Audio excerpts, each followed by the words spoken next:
நேற்றுக்கு ஆர்டரை போட்டாங்க. That is 2 days ago. இந்த மாதிரி 12 o'clock இன்னைக்குள்ள FIA சர்டிஃபிகேஷன் வந்திருக்கணும்னு. There were some technical delays and those delays are being addressed. Honorable Court இப்போ பாஸ் பண்ணியிருக்காங்க எக்ஸ்டென்ஷன் அந்த 12 மணிலேருந்து 8 மணி வரைக்கும் இன்னைக்கு. So by 8 o'clock we should obtain the FIA approval.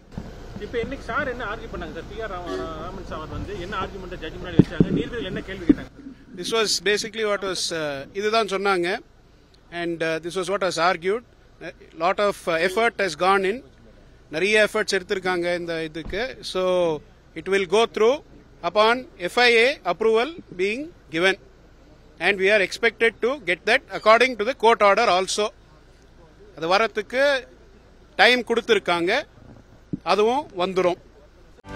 செய்திகளை உடனுக்குடனும் துல்லியமாகவும் தெரிந்து கொள்ள சப்ஸ்கிரைப் பண்ணுங்க.